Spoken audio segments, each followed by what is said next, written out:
Oh.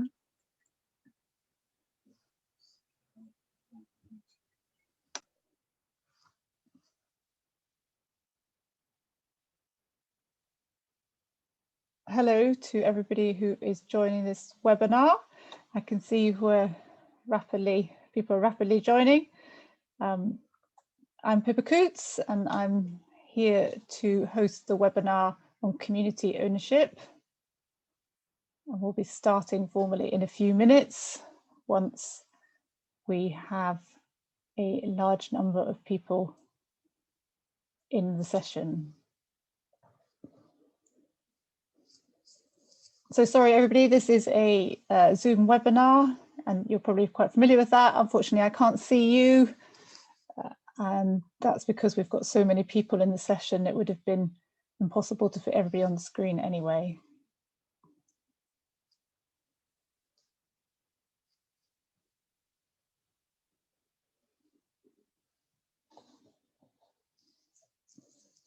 Just waiting a minute or two to see if other people are joining.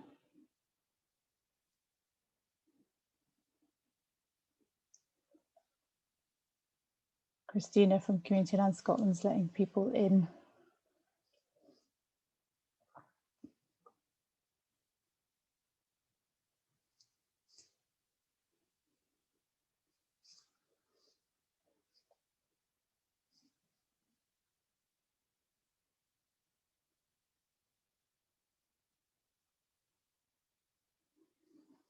Okay, so I think I might just start this session. Obviously people will be joining after lunch or after their last Zoom call or after their homeschooling or after their walk, and look forward to more people joining. But welcome to those of you who have joined so far. This is a webinar on community ownership, shaping the future of towns, run by Community Land Scotland and Carnegie UK Trust. I'm Pippa Coutts, Programme Manager at Carnegie UK Trust. And for those of you who were at the project showcase yesterday on Mid-Steeple Quarter, welcome again to the second of these two events on community ownership in towns in Scotland. I hope you enjoyed yesterday, and I know that Christina's been busy answering questions that people had after yesterday, but let us know again if you have more questions or follow up. Those of you who didn't or weren't able to attend yesterday, I'm sure that the recording and feedback will be on the Community Land Scotland website, so have a look there. As many of you on the call may know, many of you on the webinar may know, Community Land Scotland was founded in 2010 to support activists and communities across Scotland who wanted to own and develop assets within their community. In most cases that was rural land. The Trust, Carnegie UK Trust, worked with Community Land Scotland on and off during those first 10 years in rural communities in Scotland. Recently, Community Land Scotland started the Urban Community Ownership Hub, and we've got Kerry here today from the Hub who'll be able to take questions about that. And this is one of the reasons why we're here today talking about shaping the future of towns. Carnegie UK Trust has been advocating for the place of towns in policy for the last 5 years and more. And obviously now time is a crucial time for towns. As the future of towns changes, as retail declines, and we're thinking about what we might have within a mixed landscape of towns and a mixed high street going forwards. So looking forward to this discussion today with our four panelists, and looking forward to receiving your questions as the day goes on. The afternoon goes on, we're not going to be here that long. So thank you very much for coming. And just for housekeeping, just to remind people, when you want to ask questions, please put them in the Q&A. It really helps us if all the questions are in the Q&A, and I hope not to miss any questions at that point. So the agenda for the afternoon is I'm going to introduce, or the four panelists themselves are going to introduce themselves. Then we're going to have some discussion, a panel discussion, where I'll pose some questions that we have thought up and which we've solicited from yourselves in the last few days. And then after that, we're going to have an open discussion where, as I say, please do post your questions in the Q&A. If we don't have time to get through all of those questions that you post in the Q&A today, we will be collating those questions later, and Community Land Scotland will be responding to those. So we hope at some point that you will have an answer to your question or thoughts on your question. And again, if you would like to network with people who are on the call, but you can't see them or you can't directly message them in chat, let us know and we may be able to put you in touch going forwards. So I'm now going to start the panel discussion, and Christina is letting the panel come up as we speak now. So we're delighted to have 4 panelists with us today. We've got Suzy Goodsir from Greener Kirkcaldy. She's the Chief Executive and the founder of Development Trust, working locally in Kirkcaldy to tackle climate change and food insecurity. We've got Matt Baker from the Stove Network. Some of you probably saw Matt yesterday if you're at the Mid-Steeple Quarter event. Stove Network, artist-led collaboration in Dumfries, supporting the High Street in Dumfries for several years now, not least through Mid-Steeple Quarter. Kerry Doyle from Community Land Scotland, who's the interim manager for the Community Ownership Hub pilot based in Glasgow and Clyde Valley. And Kerry's a planner by background, so it'd be great to have her take. And then we're delighted to have Nick Plumb from Power to Change. Power to Change is spend down trust in England, supporting community businesses and community ownership. So it'd be fantastic to hear Nick's perspective. So I'm now going to go around the panel and ask them to introduce themselves, but particularly focusing on the big question we have, which is, what are you hoping to achieve in relation to community ownership in the next 3 years? So Suzy, would you like to introduce yourself to the participants and answer that question if you can? Great, thanks Pippa. So as Pippa said in her introduction, Greener Kirkcaldy is a community-led charity and development trust. We work locally to combat the climate emergency, tackle fuel poverty, food insecurity, and bring people together. We deliver projects, events, and skills training to meet the needs and goals of local people, working towards a future where everyone can live better and tread more lightly on the planet. We have 22 staff and around 80 regular volunteers, and we've been working in Kirkcaldy for the last 10 years. In terms of land and community ownership, our work is based in our 3 sites. The community hub, which forms our headquarters, a social enterprise bike shop on the high street, and our community gardens and training room. I'll say a few words about each of those sites now. Our community hub building, which you may have noticed on the Community Land Scotland introductory slides, it was the big white building at the top of the screen. It's in Kirkcaldy Town Centre and it houses our offices, an event space, a community kitchen, community fridge and pantry project. The building used to be the council's library service headquarters until they decided to dispose of it as part of a consolidation of estate. We bought the building from them in 2017 with funding from the Scottish Land Fund, and then carried out a major refurbishment of it with funding from the National Lottery Community Fund and a Scottish Government CARES grant as well. The building now has a training kitchen with 8 workstations for courses and workshops, a fully kitted out commercial kitchen, and a large event space. It's also got an innovative energy system, solar panels, battery storage, and an EV charging point. We hold cookery workshops, courses, community meals, helping people improve their cooking skills, reduce food waste, and eat local seasonal food. The event space, community kitchen, and production kitchen are all available to hire as well. Our bike enterprise is Greener Kirkcaldy's newest project. It only opened in November, and it's in a large shop on the high street that had lain empty for years. The property is rented from a private landlord on a full repairing lease, which took, I'm not going to say how many months to negotiate and get up and running during lockdown. The shop sells refurbished donated bikes, offers servicing, repairs, and post-COVID will also run workshops and events there. Our third site is our community gardens, part of a beautiful walled garden in a historic park in Kirkcaldy. In normal times, we run volunteer sessions, training and events there. The site is common good land, rented to us and also to an allotments group. A little bit complicated. Some parts of the site still lie derelict and further development will be expensive and complicated in terms of the stakeholders involved. So Christina asked me to respond to the question, what are we hoping to achieve in the next 3 years? And for us, the answer is mostly about financial sustainability, developing each of our sites as social enterprises to reduce our dependence on grant funding for ongoing running costs. Things are going to look different post-COVID. We'll focus more on outdoor activities, on employability and becoming an accredited training centre, and of course, bringing people back together in different ways once it's safe to do so. We're also part of a new grassroots town centre regeneration group called Lover Langtoon, named after the Langtoon, Kirkcaldy. And we're working closely with them on a number of projects for the town. It's early days, but the group's planning projects around community wealth building and also looking at the physical regeneration of the high street.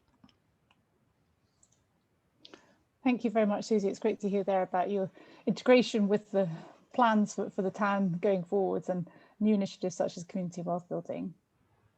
So I think next we'll go to Matt Baker from The Stove. Matt, would you like to introduce yourself? Thanks, Pippa. Afternoon, everybody.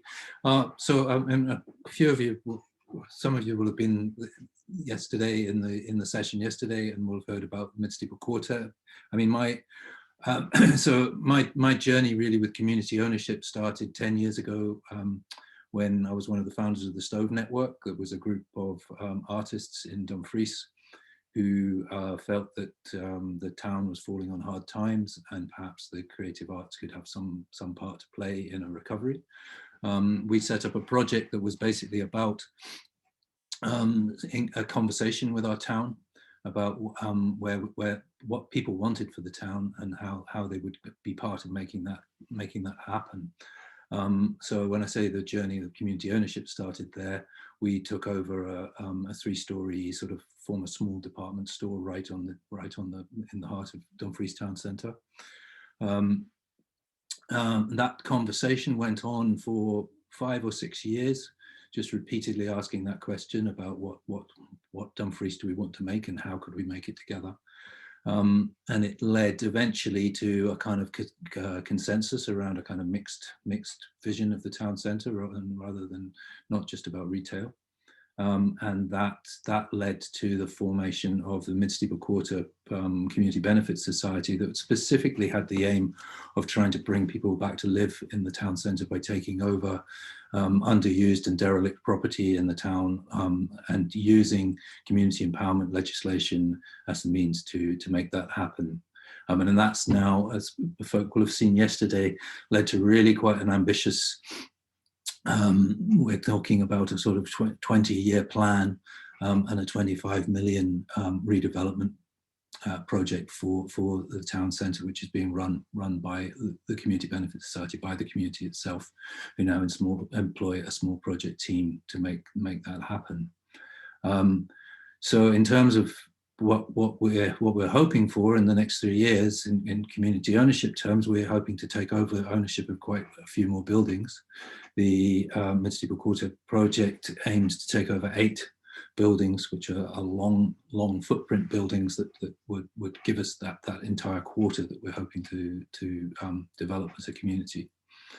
And that, but I think really those ambitions are very much being shaped by COVID right now as well, and what's happening on the high street and how the community can be involved in that, but making that the high street more resilient and being part of its recovery. I mean, in common with many places, there's a kind of sort of rather macabre high street bingo going on in Dumfries at the moment. We have a Debenhams, a Burton's, a Dorothy Perkins, a Bon Marché, and a Clark's. So we're losing all of those in our high street right now. But the Mid-Steeple Quarter being already active on the ground, we're seeing that there's potentially a big role for us in a kind of like custodianship or temporary ownership of buildings, of these buildings that have become empty. And we've also got people who have lost their jobs, who are looking for new opportunities, thinking of new businesses, and can we use those properties as a means of giving those folk a start in an easy in, easy out kind of lease to get started, and that as part of that COVID recovery. And I guess we will maybe talk about stuff like that a bit later on. But also, I'd really I'm here as an artist, and in the next 3 years, I really would like to cement the idea that the arts and creative industries are not just a nice to have part of this picture, but actually they're an essential part of the toolkit of community ownership. I think artists bring the idea of, they initiate things, they're brave enough to stick their heads above the parapet and make things happen. They're all about communication, keeping people informed and transparency. And making enterprise happen. And I think all of those parts are really, really crucial to community ownership ongoing. And so I want to see that embedded in the way that we're thinking about community ownership at an infrastructural level. Thanks. Thanks, Matt. Thanks for locating your dreams and ambitions in the reality of now, and also for making the case as ever for artists and their significant role they can play in community development and regenerating towns. So Kerry, perhaps you'd like to introduce yourself next. Look forward to hearing more about your individual aspirations as well as Community Land Scotland's aspirations for community ownership in the next 3 years. Great, thanks Pippa. Good afternoon everyone. Yeah, I'm Kerry Doyle and I am the Community Ownership Hub Glasgow and the Clyde Valley manager, the interim manager for Community Land Scotland. My background is as a chartered town planner and researcher, and my expertise focuses on bringing insights from planning practice, over 15 years of working to deliver sustainable development. So bringing the insights from planning practice to research and vice versa, and really working at the nexus between the two of the big ideas and also how things work on the ground practically as a planner. I've focused on land ownership as well as sustainable development because after working, for 15 years as a planner, I've realized that bringing meaningful change, meaningful sustainable change requires a focus on land and law and power because sustainable change is really struggles sometimes to implement what's needed without a focus on those things. So I'm really excited to be setting up a new urban community ownership project for Community Land Scotland. And it's at the heart of what I hope to achieve in the next 3 years in community ownership. Pippa gave a nice introduction to Community Land Scotland. So just to touch on that again briefly, we're a members-led organization which supports and promotes community ownership throughout Scotland. We're led by a very active board, which is made up of people who've successfully undertaken community ownership projects themselves. And we draw on their expertise to support and promote aspiring community owners throughout Scotland. It's a small organization. I think there's 5 staff, including everyone who's part-time at the minute. So we're small and we like to think that we can work strategically to really influence things and drive forward change. When we were set up 10 years ago, there was a concern that land reform was going to maybe peter out at that point 10 years ago. So we really wanted to make sure that it moved forward. And it feels now, maybe 10 years later, like we're moving forward into a new phase as well. And we can explore that more as we talk about COVID. So land reform rights and funding was rolled out across Scotland 5 years ago now, actually, 2016. And the first urban community buyouts were in 2017. And as Suzy and Matt have talked about, I mean, so many great examples of the successes, and maybe you'll tell us a bit more about the challenges as we get into the details of it all. But there's a lot to learn from this first sort of generation, we could say, of urban community owners. And what we want to do is learn from that. So focus on the challenges and the opportunities that we know about urban community ownership and really push things forward. The hub project itself is a place-based approach to do this. So it's a type of enabling hub, which is going to take resources and really focus on Glasgow and the Clyde Valley, widely defined, so, which includes the amazing big city of Glasgow, where I am, but also a number of towns throughout the wider Clyde Valley region who have many similar towns, typical towns, challenges that you find throughout Scotland and the UK. What the hub is going to do is briefly, and I can provide more detail if people are interested. Based on our knowledge about how community ownership has worked, we want to target the challenges and really work on the opportunities to push things forward and make community ownership a normal part of regeneration in Glasgow and the Clyde Valley. I think we think it should be part. It should be community ownership should be a standard part of development. So when we're going forward to regenerate things, we should be thinking who's the private partners, what's the council doing, what's the community ownership angle on this, so that everyone is at the table equally. Part of my job is to make sure that when community owners are coming through the hub and getting involved in these types of projects, that they have the expertise they need at hand, so they can really be equals in terms of being around a table with other people in developing property.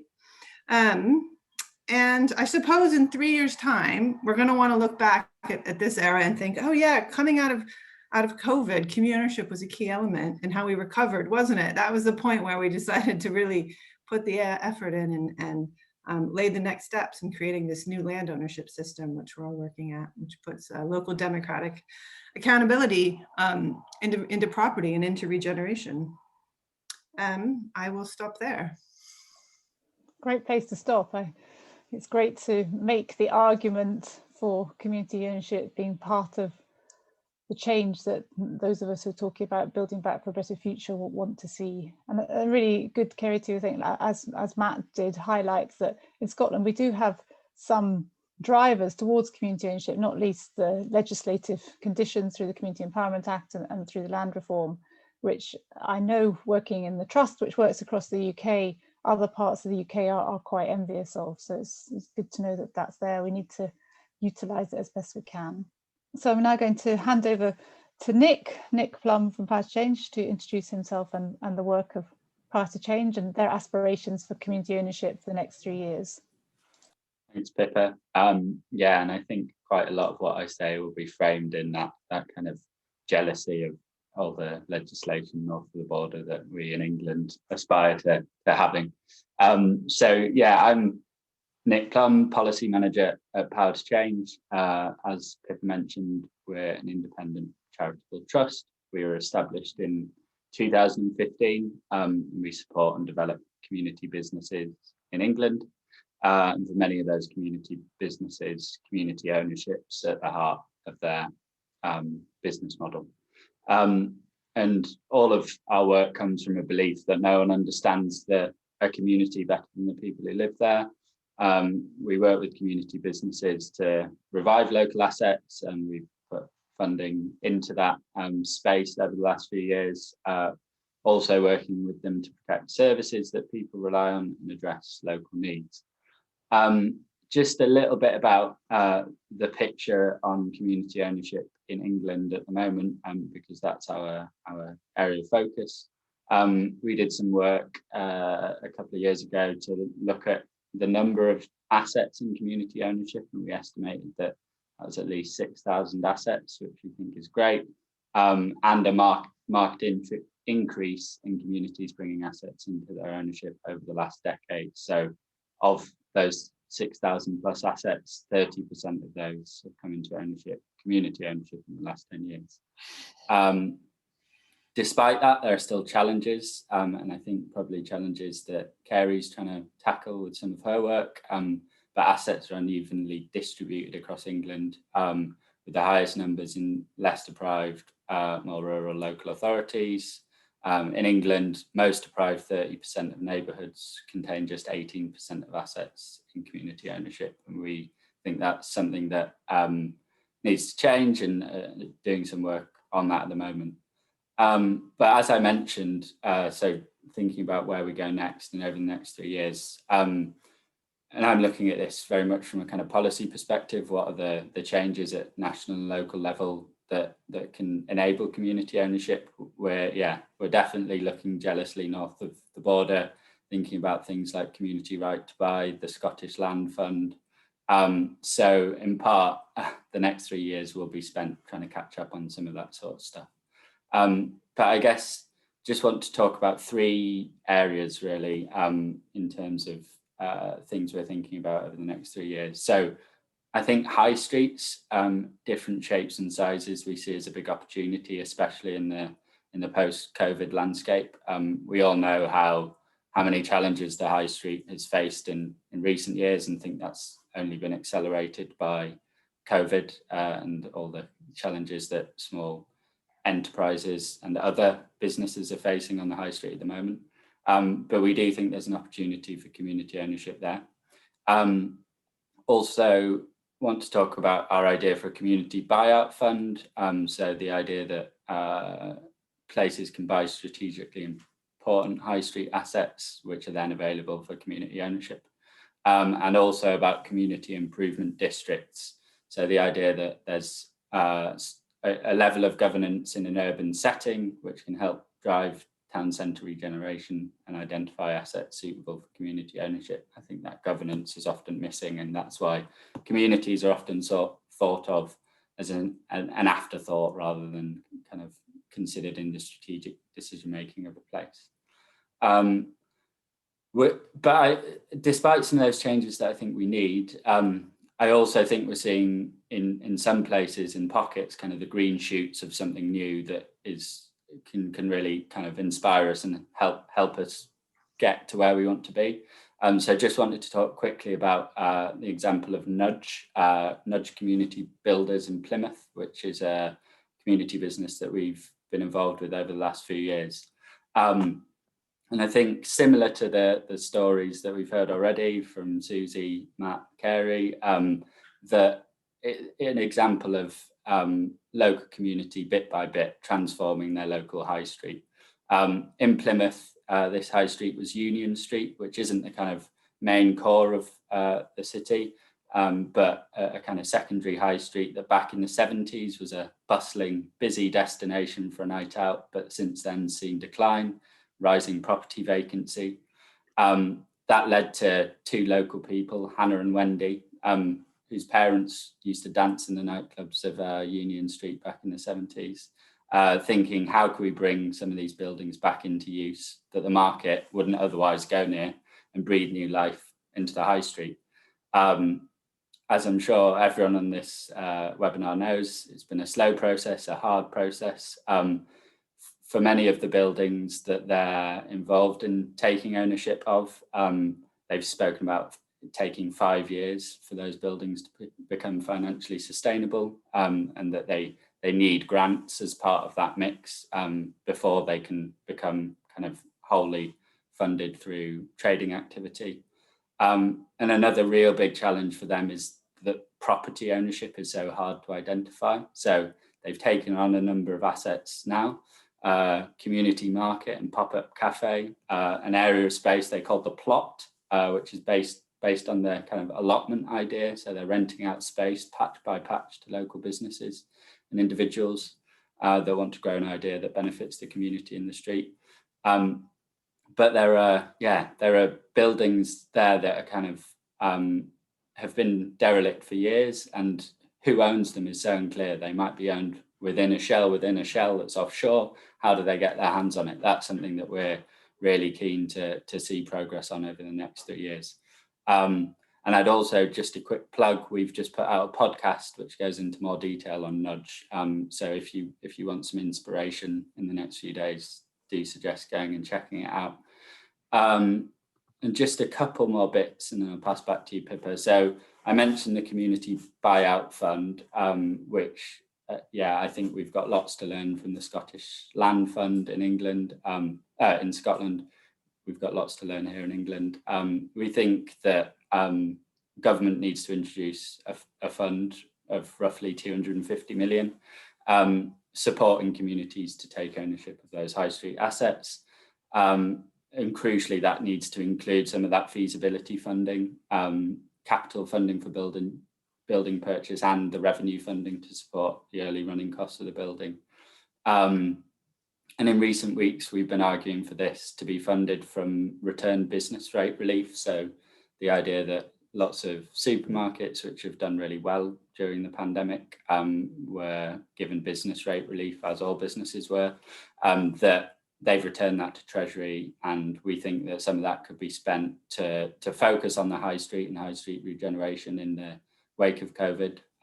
But a portion of that needs to be devoted to community ownership, because I think, as Kerry mentioned, that one of the things we'd like to look back on in 3 years is that people really recognise the importance of communities on the high street to to play a role in regeneration, to play a role in recovery from COVID, to diversify those high streets so that they become more viable for all businesses that exist on the high street. And one of the ways that we can do that is by supporting communities to get out in front of some of those challenges. So that's, yeah, just a bit of our thinking, and lots more we can talk through in the rest of the afternoon. That's great. Thank you very much, Nick. Great to hear the example from Plymouth as well. Fantastic. So we're going to go on now, and I'm going to pose a few questions to the panel. But before I do that, I suppose in a live event, I'd probably ask if the audience had any points of clarification. And we do have one point of clarification here that's been raised. So Kerry, I'm just going to quickly ask you this, not the whole question, but if you could just perhaps clarify on whether the urban hub covers Clyde Valley as well as Glasgow. Does that include Lanark? It does. Yeah, it does. It does. Okay, great. And we'll say a bit more, you can say a bit more later about what exactly you're going to be involved in within the hub. And also, if you are thinking of or starting a community business, do get in touch with Community Land Scotland directly, because then that's what they're there for, is to provide support around that to their members.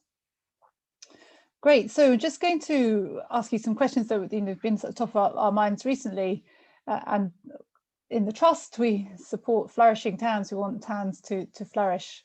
And 2 in 5 people in Scotland live in towns. They're important for our community well-being. And what can we do as stakeholders to make sure that towns have a viable and engaging future? So I'd really like to hear from Suzy, as somebody who works day to day, lives in Kirkcaldy. What do you think that it is that community ownership can bring to towns? And who do you think is making the decision about towns at the moment? So who is it that we might want to influence if we are advocates for community ownership in towns? Yes, I live and work in Kirkcaldy and have done for much of my life, most of my life.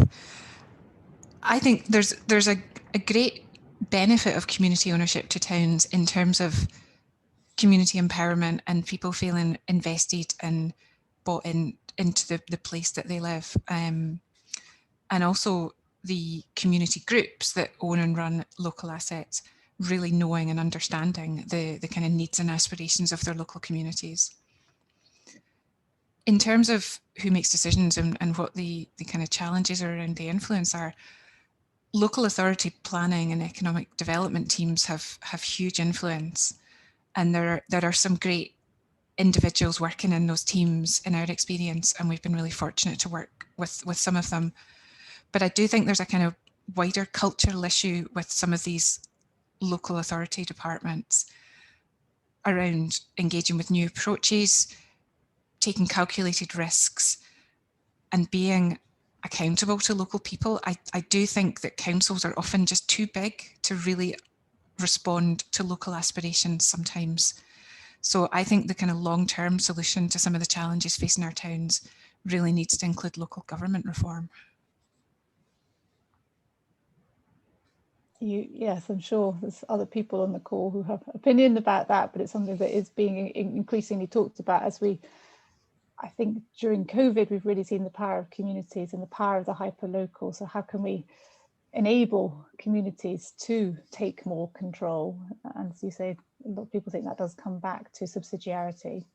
Matt, I just wonder if you've got any thoughts about that, about who it is you think who makes decisions about towns from your experience, not only in Dumfries, but actually from working with other artists and community development organisations across Scotland. Yeah, it's a little bit of a red rag to a bull, that one, Pippa. Sorry. Or good. And Suzy set it up perfectly. Yeah, I think when, well, I want to come at it from the power point of view, I think, and then how can community ownership help with that? I think the situation that we experienced from the get-go in the work in Dumfries anyway was a sort of a power vacuum at the hyper-local level, and the power structures that existed really was a sort of combination of finance and the council dynamic that Suzy was describing. But I think when you're thinking about towns in particular, the shift that we had to unitary authorities and away from the borough councils has been, you know, disastrous really for that dynamic. So we really need to be talking about changing that power balance. And I think in community, I mean, the Stove effectively functions as an alternative town hall in Dumfries, because there isn't those places that people feel that they can go and find out what's going on and feel that their voices are being heard. And I think community ownership can be a huge part of that. Like, it's basically about having a stake and power. The power in any of these dynamics is having a stake and people feeling that their voice is being heard, and literally owning bricks and mortar or owning land is how the power dynamic functions mostly in our society to a large degree.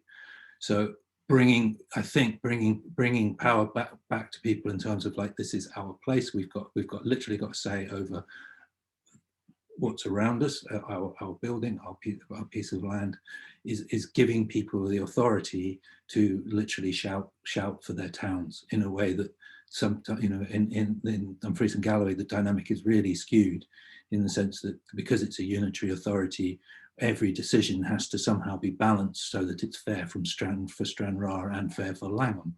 And there's actually, in terms of Dumfries, that actually totally works against Dumfries, because the perception from every other town in the district is that Dumfries gets everything.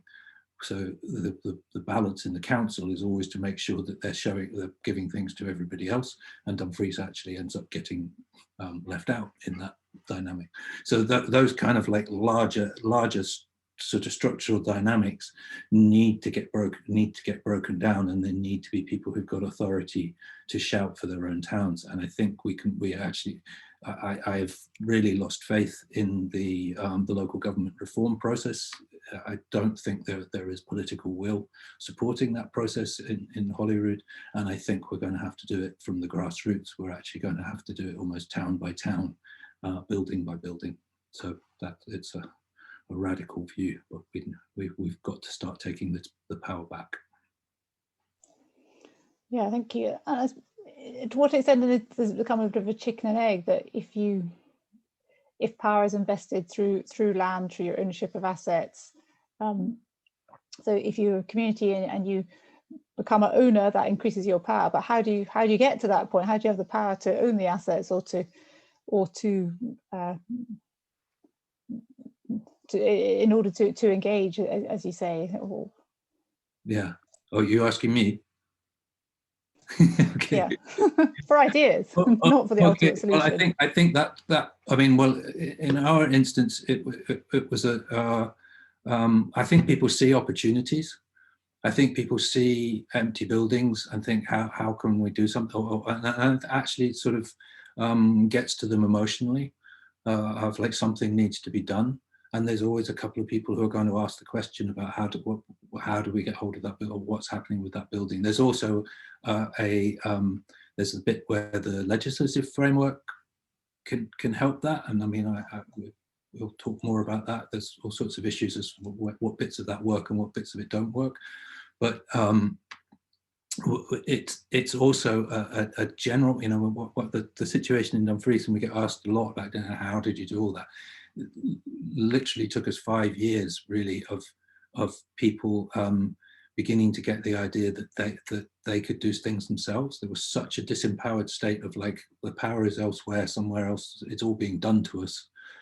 There's no point to trying to do anything, you're just wasting your time, you're going to get, and that was about small things, about like starting events in the street and using spaces that were giving people a bit of confidence about, well, we can make something happen. And I think that literal bottom up, and that's where, you know, it's so difficult from a council point of view, because we get asked by council folk, oh great, how do we get a community group together and start making a regeneration project happen? It's like you've got to build from the bottom and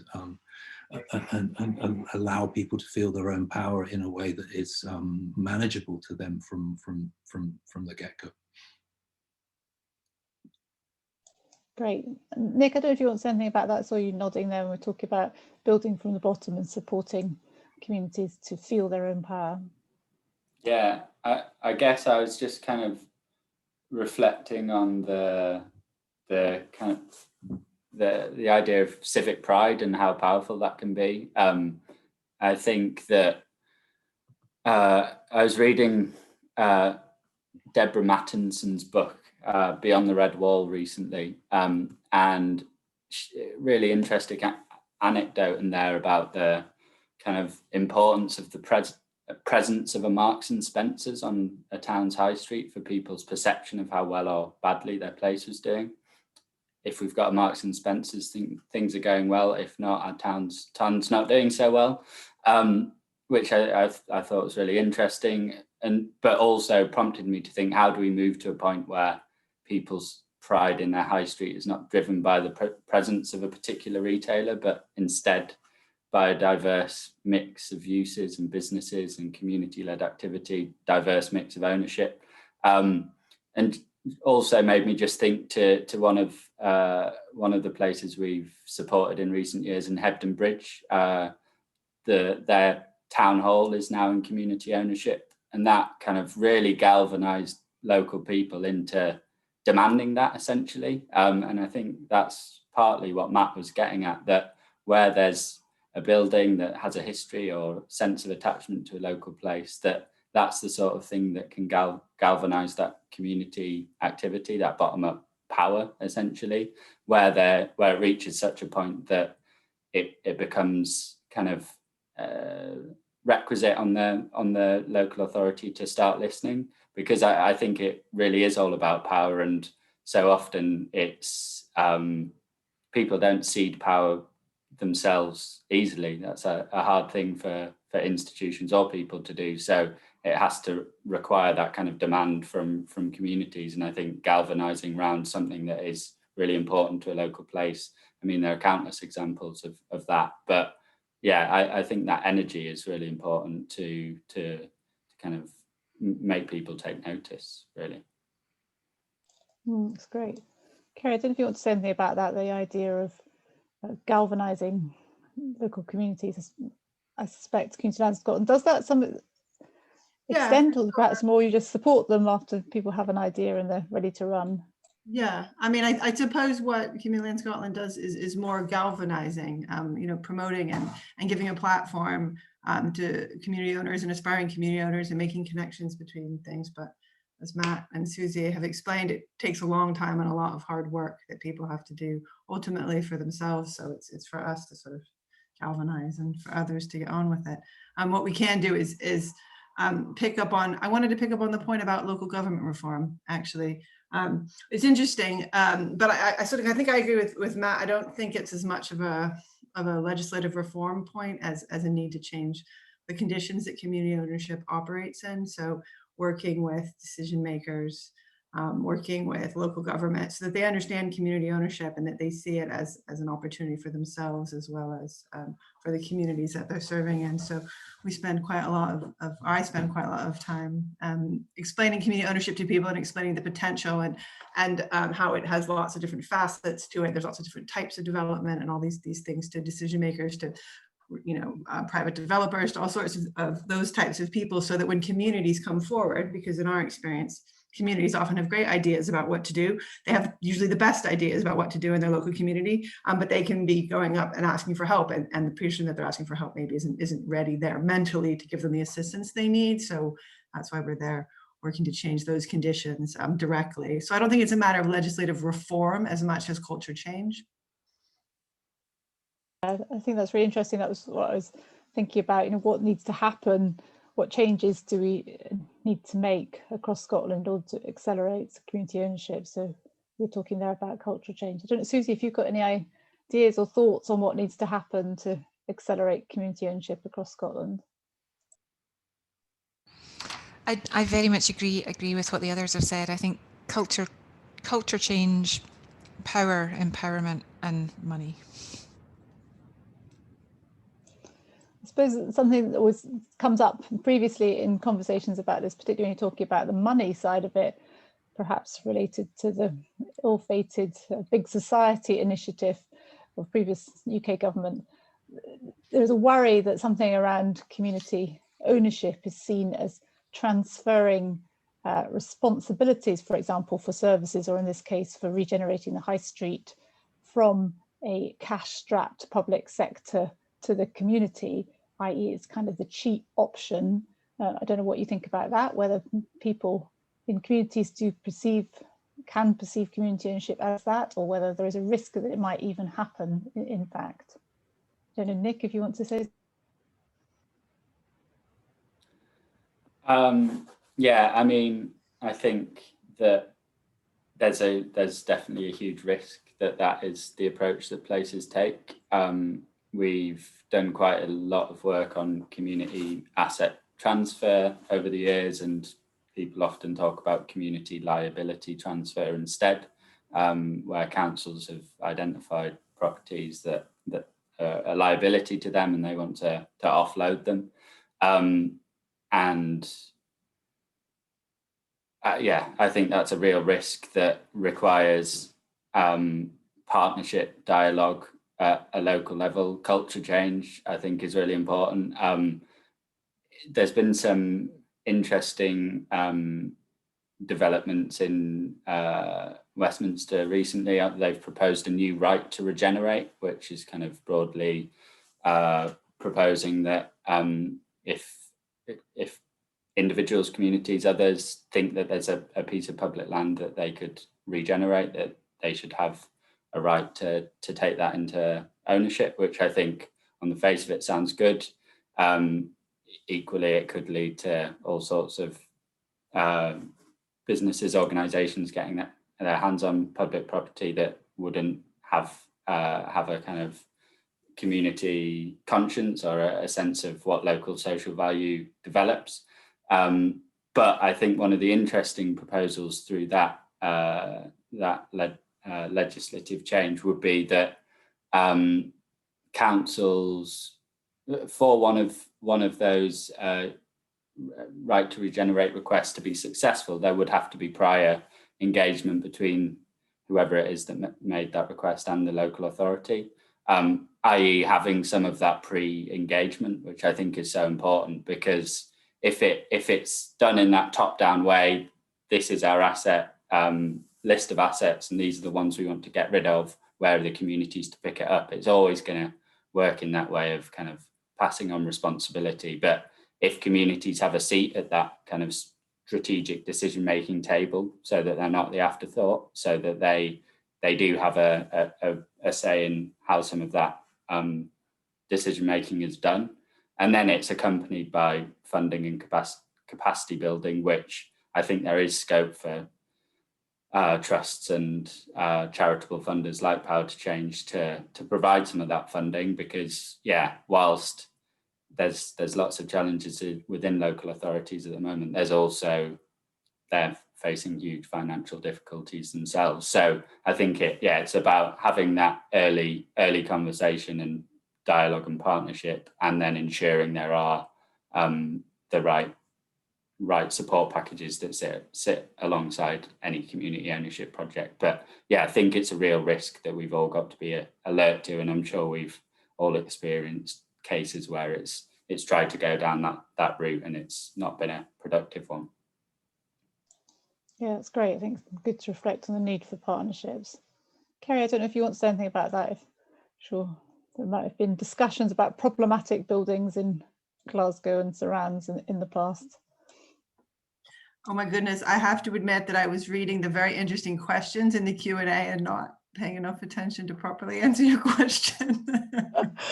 I was just wondering if you felt there was sometimes a pressure for councils or other public sector organisations to unload unwanted assets onto communities, and how we could tackle that, because it probably isn't going to support community ownership, because it's not coming from the bottom up. It's not coming from a local desire to support their own area. Yeah, I mean, I'd say, I suppose this is an acknowledged issue, throughout community ownership, people working in it in Scotland and in England. I mean, it's about finding the right balance, isn't it? And is it important that the assets community take on are appropriate? So obviously the issues can be wide ranging, which Nick has covered. And also that the community's desires are respected in that, in terms of leasing versus buying, for example.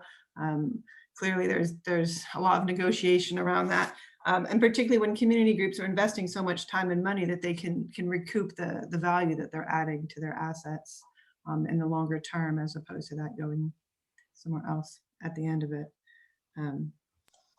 Yeah, great. And you said there that you're looking at all the questions in the Q&A, so I think it would be really good to move on to that. But just quickly before we did that, I just wondered if anyone had any particular reflections about the impact of the COVID-19 pandemic and the emergency on community ownership. I think in your introductions, I mean, to a certain extent, Matt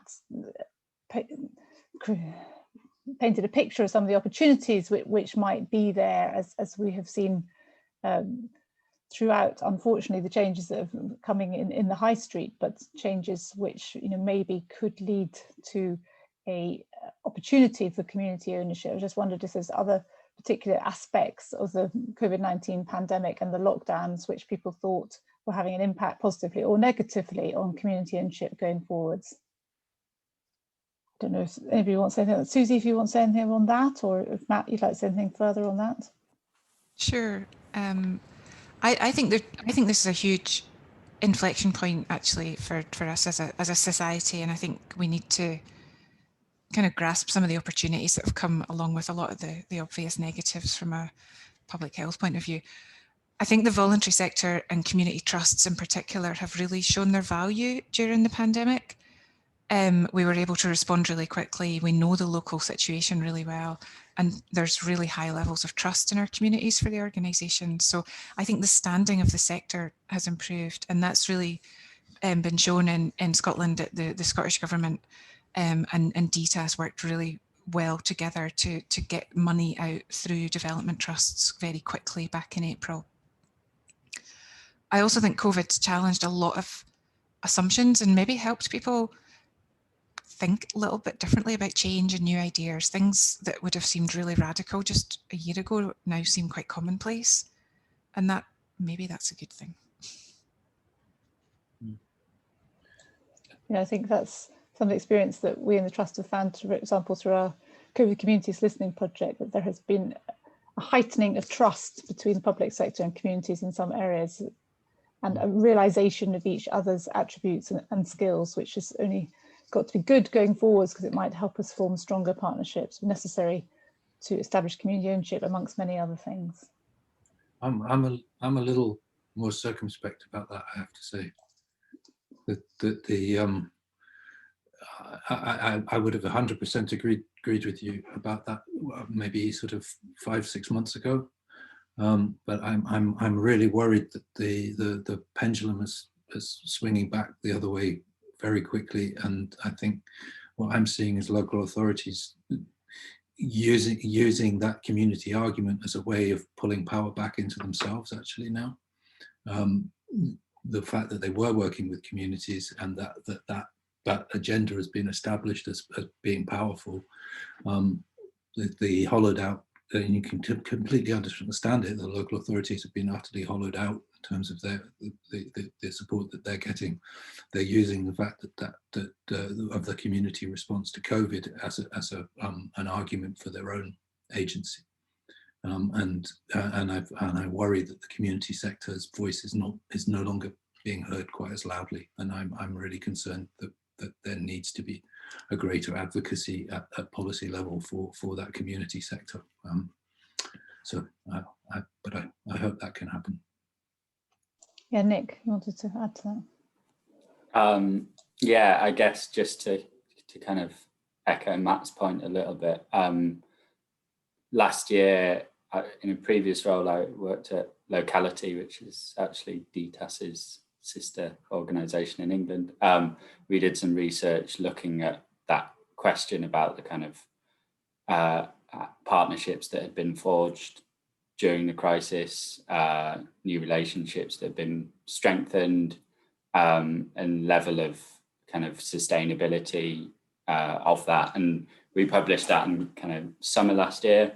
And already at that point, there was a bit of there was certainly some energy about the way that there was a new understanding of the respective strengths and new partnerships that could be used into the future, but already a feeling that some of that was kind of going back into the old ways of doing things, feeling like that the kind of crisis spirit, which had certainly driven some things forward, was waning. And I guess that's kind of reflected more broadly in the kind of sense of solidarity across society, which is maybe not so apparent this time around as it was back in April, May last year.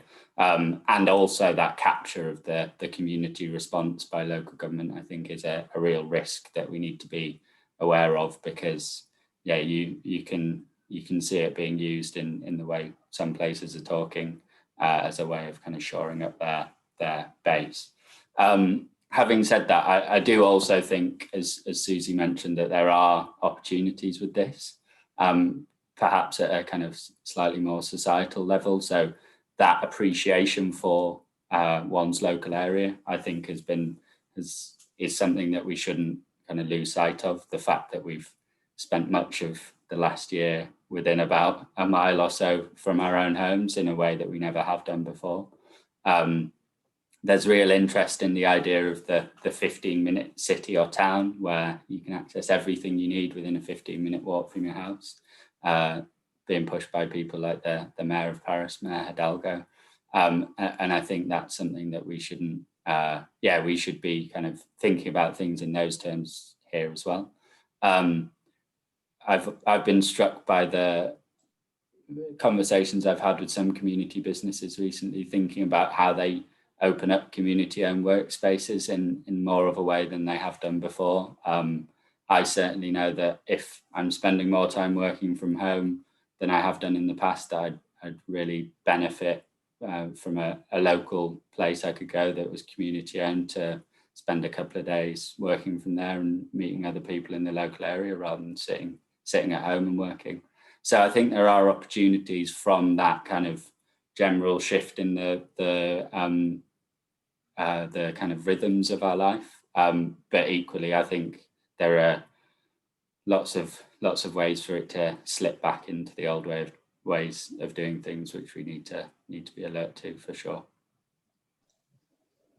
Great, thanks. Yeah, the 20-minute neighbourhood is in this Scottish Government programme for government, released last autumn, and is certainly being considered through some of the planning and renewal groups, such as the Town Centre Action Plan review, which is coming out shortly. So I think there might be some action around that in Scotland, but I suppose it's, for us here, it's about that not stepping on what already has been done. We want to build on the expertise and the ideas and the experience that we already have, rather than just jump into a new initiative, I think.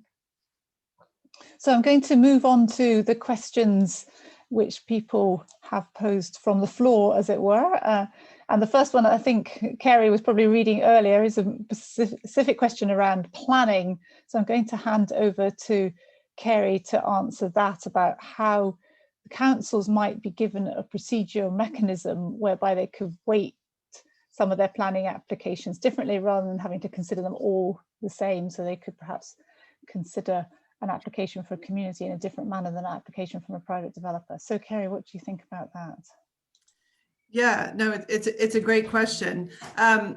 So I don't know if everyone can see it. So just to paraphrase a little bit of the question, when a community group applies for planning permission for a development, it's treated, all planning applications are treated equally on their planning merit. So the type of applicant isn't come into account.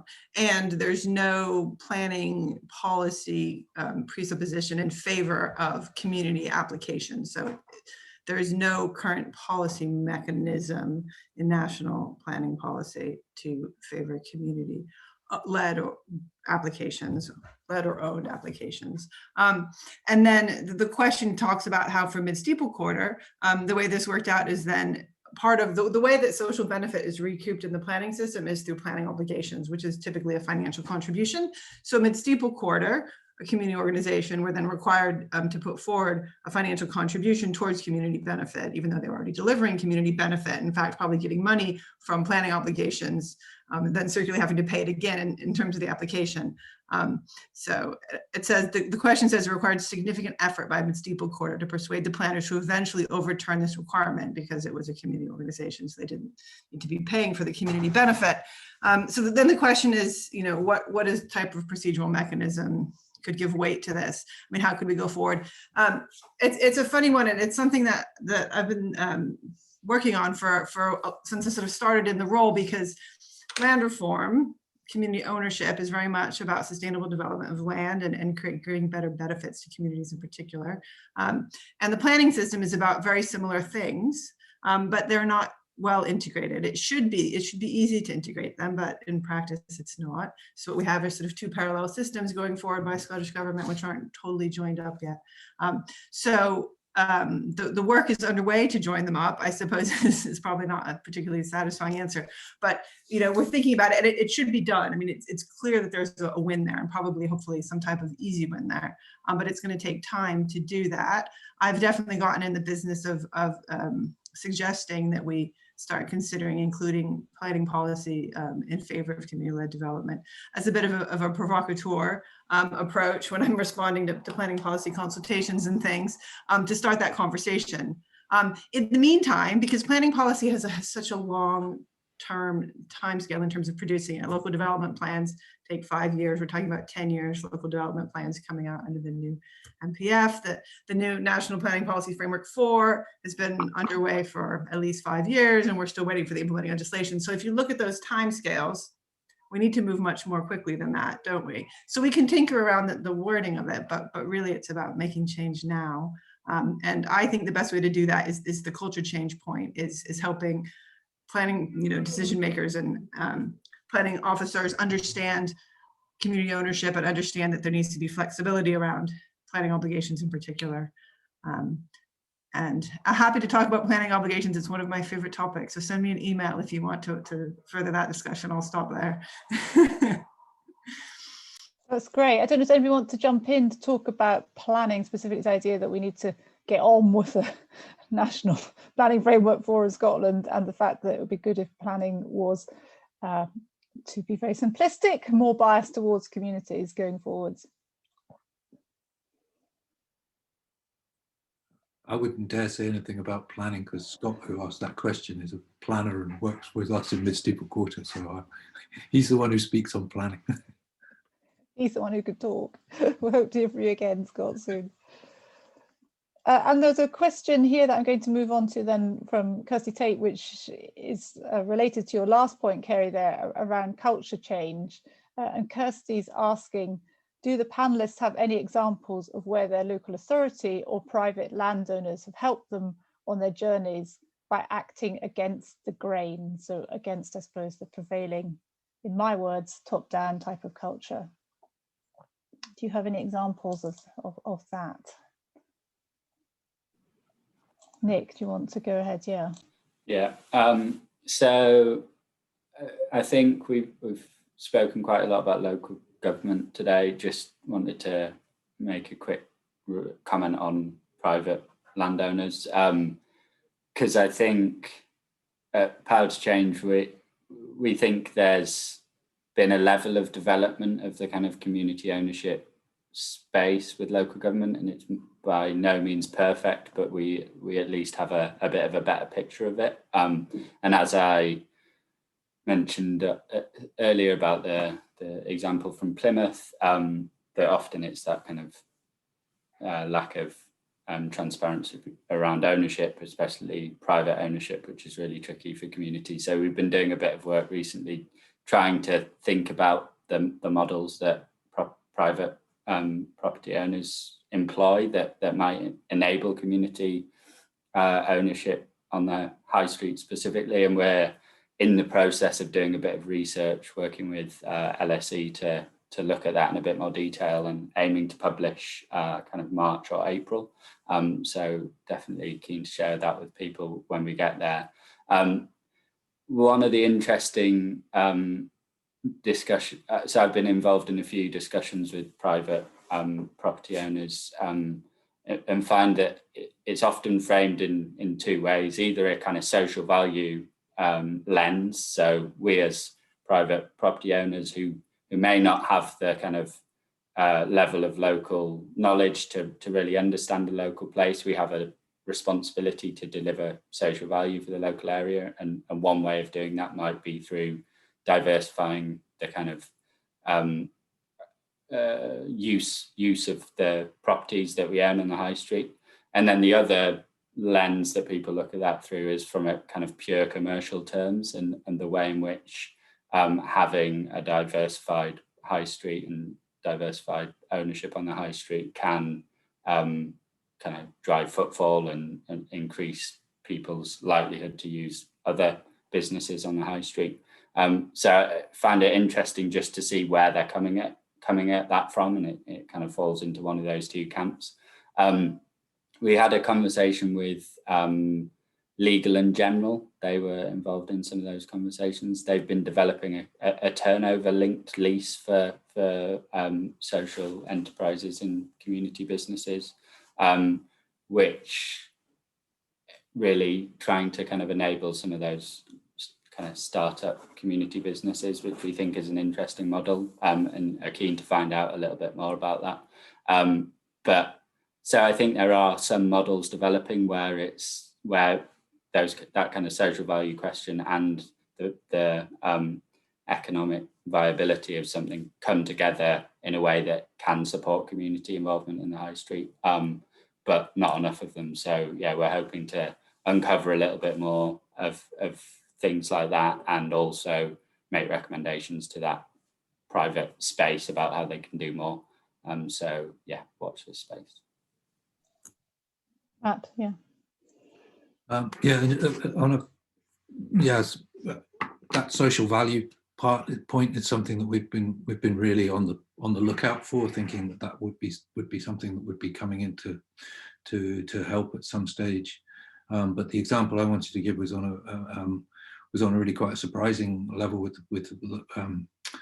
private owners, in that we were approached by a group who saw the beginnings of what we were trying to do, and basically made us an offer that they would help us do our We Community project. We thought, obviously we think what we're doing is the biggest thing that we could possibly have imagined, but they see it as quite a sort of small thing in the town centre, in order that they would have an inside track on when Dumfries was up and coming, because we'd done the work to get some prosperity flowing again, that they would then be able to come in behind that and capitalise on the future development, which was kind of an interesting position to be in. And they brought in pro bono help from very swanky lawyers, accountants, and so we were all having funny meetings in Edinburgh for a while with these folk. But it's an interest. It was very helpful, and some of those people are still involved on a consultancy basis, helping us with property negotiations. So there are different ways of working, and from the local authority level, a particularly enterprising strategic housing officer in our local council promoted the idea to council members that the council tax on second homes, which is one of the bits that our council has full control over, that money should be lumped into a pot called the Town Centre Living Fund, and created a £1 million fund, which actually without that Mid-Steeple Quarter would not have got going. We were able to bid into that fund in order to set up the Community Benefit Society and do the business planning for the first asset transfer. So there are some that's interesting. I hadn't heard of that fund before. Yeah. In the background, yeah. Can I add? Just Please. thinking about this from a working with local authorities point of view, I think it's really important for any community organisations out there to really think about the fact that local authorities are really complex, siloed organisations. There are countless different departments and teams that are involved in any asset transfer or any development project. and also councillors who have different views as well sometimes. So we found some fantastic council officers in really key roles that have helped us on our way, and a few councillors who've also been fantastic.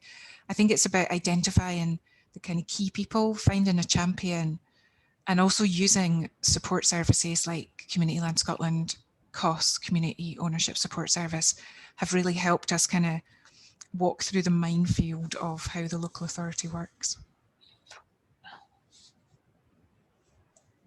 I think I like that idea. It's so been used well in other spheres of work too, of having a champion, whether it's in your sector or out with your sector. Really useful. So we've got a question here from Broomhouse, Space and Broomhouse Hub, and they say they're known to some panelists. I think Matt, and they've had a local community plan in southwest Edinburgh, in which field decision making has been done by funders, particularly statutory bodies, without the community inputting. I think they're talking about a plan which is specifically about recovery post-COVID. And because of that process, they've asked for that plan to be halted at the moment.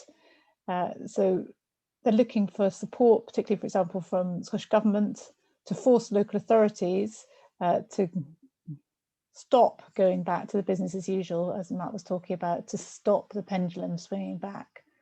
And they're just wondering, the question is, any advice on who have been allies in Dumfries or Fife or other locations across Scotland or across the UK, in fact, in order to stop this swing back to business as usual? Anybody got any thoughts on that? Allies, I suppose. Suzy was talking about, you might find individuals within councils who are allies, or councillors who are allies, but any other organisations, or even any plans or policies. I'm happy to dive in if you like. Yeah, I think Suzy was talking about the champions thing. I think it's that at top. There's different levels to this. It's ultimately, this is, I didn't even know you could have a job being an influencer, but this is what communities need to get good at. They need to be influencers. So it's I mean, knowing Leah's work at Whale, you guys have been working with Ian Gilzine there as Chief Architect of Scotland. That would be a good place to start, of like getting, it's like to people, because ultimately what we're talking about how this world works is it's all people rather, who talk to other people. So it's knowing people who know the people. And then the MSPs have been great advocates for us. And then at the agencies, DTAS, Community Land Scotland, SURF, Scotland's Towns Partnership, these folk, again, they're all just people, and they know people and they talk to people. So and that's the glorious thing about our country. It is a small country. It is relatively easy to get messages through the system. We actually find it's easier to work at that national level than it is at the local level. That system is more effective communication wise. And then at the bottom, at the sort of down level of that is people power, of having being able to talk about your the number of members, because ultimately those are votes, and being able to use the press effectively. That's the that's a key one, but one to be used with extreme caution, but useful, particularly at times when you're trying to get something stopped. Great, thank you. Kerry, have you got any thoughts on who might be the allies for the community ownership hub going forwards? The allies, well, yes, we've found many already, and I think there'll be more as we launch. So just to explain a little bit about the hub, there were some questions about it, and this sort of relates to your question as well, but there were some questions in the Q&A. The Community Ownership Hub is the latest project in a well-established support network for community ownership, which organisations that Suzy and Matt have already referenced. So Community Land Scotland provides support across Scotland, urban and rural. DTAS Costs, Community Ownership Support Service, does great support around asset transfer and vacant and derelict land. And there's Scottish Towns Partnerships and lots of other organizations as well. So the project that I'm working on is just about a place-based investment of resources, and part of it is signposting people to where there's already existing resources, because it's a bit complicated. So sometimes people need pointed in the right direction. And so we've been sort of explaining this approach to people in Glasgow and the Clyde Valley. We're targeting 3 local authorities within the wider Clyde Valley. There's many there. And everyone we spoke to has been quite supportive. So in terms of champions, we found plenty thus far, but it'll be interesting to see how things progress as we get to grips with actual projects moving forward. We should be launching the full project in the coming months. So I need to sign off the website. It's on my to-do list this week. We've secured funding for a support framework, so there'll be money for technical studies where there is not currently already money. So there's already quite a lot of important support being provided by the Scottish Land Fund, for example, and other places. So we'll have a bit of money to top things up where there is no other existing funder, things like that. So in terms of champions, I think there's a lot out there, but it's a complicated support network, and there's a lot going on, which is why it's important to ask questions and keep working at it, I suppose.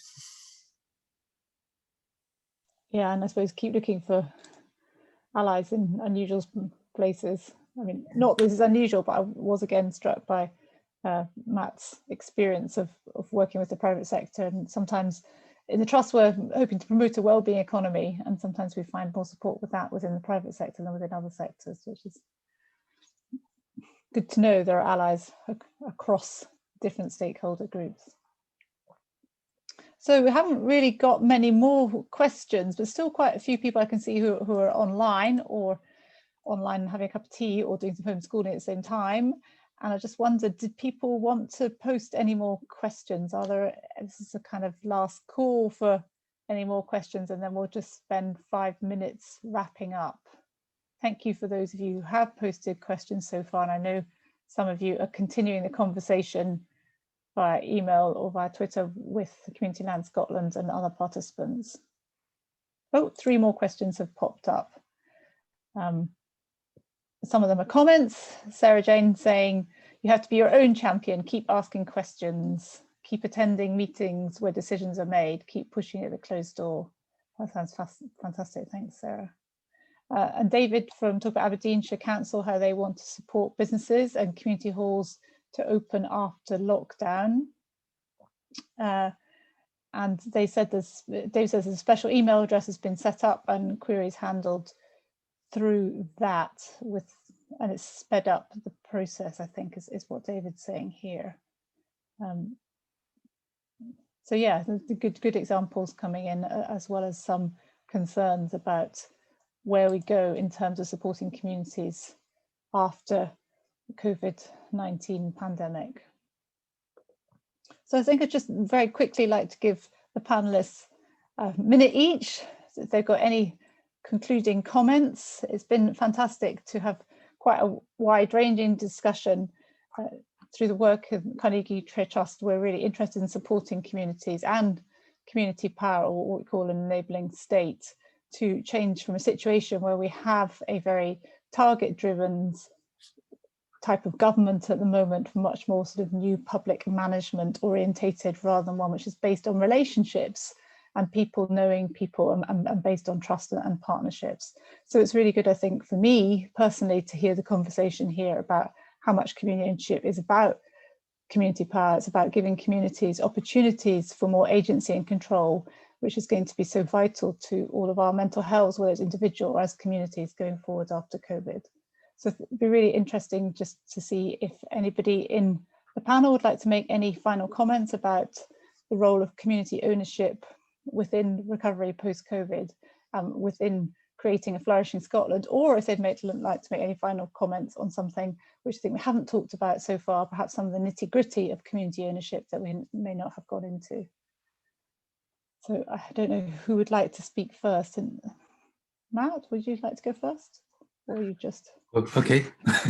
It's only because you're unmuted, that's why I was picking on you. Oh. I think from the post-COVID point of view, I think we've got used to a bit of a risk culture in terms of like making money more accessible and easier to get hold of for people. And I think following through on that with community ownership would be really, really helpful. And in terms of that risk culture, I would advocate for really early core support for community groups that are forming, because the dialogue for so long has been based on an idea of volunteering around a lot of these projects, and they are becoming bigger and more ambitious, and that volunteering culture, that's still very much the dominant discussion within a local authority discussion of like a community group equals a voluntary group. And if we're really going to talk about this transfer of responsibility, when we were talking about the asset transfers and liabilities, an informed discussion with groups about the level of responsibility that they're wanting to take on, but then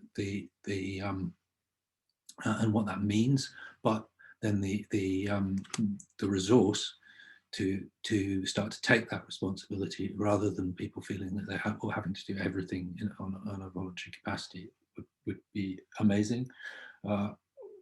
Very straightforward policy point around the need for community right to buy legislation in urban situations being fit for purpose. Currently it isn't, for lots of technical reasons we don't need to go into now, but that needs to get sorted, and it's easy to sort. And then the post-acquisition funding, with the situations on high streets that we're talking about at the moment, and maybe taking over some properties that have been vacant for a while because owners are happy to sell them now in a way that they weren't post-COVID. We encountered the situation where, because property had been empty for so long, that the insurance costs were absolutely insanely high. And these are the sort of things around post-acquisition that people are not really aware of. And they're in such poor condition that you need to do emergency repairs just to sort of keep the water out and get insurance, in that first instance. So availability of emergency sort of early days post-acquisition support. Great, thank you. I think we hadn't directly mentioned that. That's great to reflect on that. Suzy, would you like to give some final thoughts? Yeah, I agree with what Matt said there. I think money is probably the biggest issue.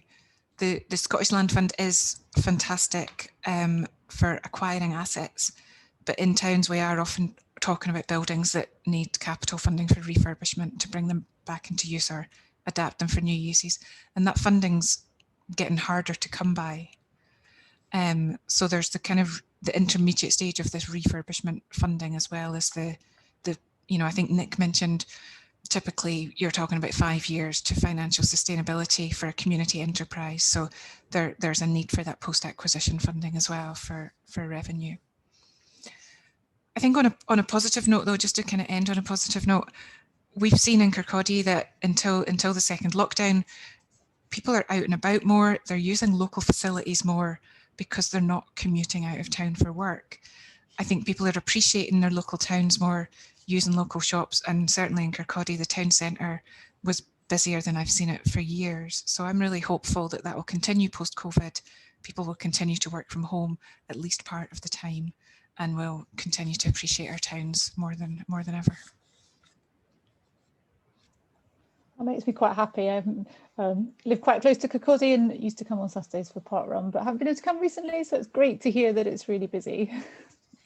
And hopefully park run will start up again soon. Yes, good community venture. Nick, I'm going to hand over to you next if you have any final thoughts. Thanks, Pippa. Yeah, I mean, everything that Matt and Suzy have said, I think is right. Just wanted to say thanks for everyone's contributions. I found it a really rich discussion. I think the work that Carnegie's been doing on an enabling state is great. The idea of the state, whether it's at a central or a local level, being an enabler is something that we are beginning to see in pockets. And I think in large part that's as a result of communities demanding that. And I think our role through events like this and the work we do offline is to spread some of that practice and ensure that those pockets are expanded. It feels like there is a growing movement. I'm going to end on a positive note as well, a growing movement of people that get this, perhaps in some unlikely quarters, as we've touched upon today, that we need community ownership to be a part of our town centres for our futures to be sustainable, because for so long it hasn't been working. And that feels really hopeful. So yeah, I'm looking forward to working with people on the webinar and others into making that into a reality in coming years. Thanks, Nick. Thanks for joining this largely Scottish discussion. It's great to have your input, and thanks for keeping the builders quiet. Nick's had builders in the background, but they've been very quiet whilst we've been talking. Kerry, let's come to you last to see if you have any thoughts on the future that you'd like to end on. Sure, yeah. I mean, I feel like the last word should be Suzy or Matt's, because ultimately their experience is really what should be forefronted here, which is so great. In terms of what we can do to accelerate community ownership, Community Land Scotland has an elections manifesto which sets it all out. It's great. Refer you to that if you want a lot of policy ideas and suggestions. Just echoing what Matt said about resources. I mean, a lot of this comes down to resources and the question about volunteering, I think. So, you know, we can end on reflecting on the amazing hours and efforts that have gone into the projects we're hearing about and the projects people are maybe contemplating at home. So just to encourage people to take them forward, I suppose, is a nice place to end. And for those of us who are working on how to help this and how to support people doing this, you know, there's so many different ways to look at resources. It's about doubling the size of the Scottish Land Fund, sure, which isn't actually that much money in the grand scheme of things, but making it quite a lot bigger. But it's also thinking about tax reform. There's great stuff going on about that, about planning obligations, which we already talked about, and expert advice, and, you know, having social enterprise consultancies and looking at it from the wide sort of the bigger picture about how all the different pieces can come together to support volunteers and communities to build their dreams. I'll stop there. Thanks, Great, everyone. thanks, Kerry. So I just want to say thank you very much to all of the panelists. Thanks to Suzy, thanks to Nick, thanks to Matt, and thanks to Kerry for introducing us to quite a rich discussion where we did move from the local, from Kirkcaldy High Street and Dumfries M&S, right up to the policy level across the UK as well as across Scotland. So I think that is something that, you know, we really aspire to, is to be able to provide linkages and connections between different sectors, between different, I suppose, what you might call levels or groupings, and across the UK. So it's, I think, vital that we do tell the stories of change where positive changes happen, but also vital that we hold policymakers, decision makers, funders to account where change isn't happening, and certainly isn't happening quickly enough. So it's been fantastic to speak to you all today, and I really urge those of you who are left on the call to keep in touch, to get in touch with Community Land Scotland if you have any further questions, or if you want to find out about any of the resources that we've mentioned today. And I look forward to being in touch with some of you on the call individually, or with Community Land Scotland and various organisations such as Path to Change who are taking this forward across the UK from now on. So thank you very much, everybody. Thanks for your time. Bye. Thanks, everyone.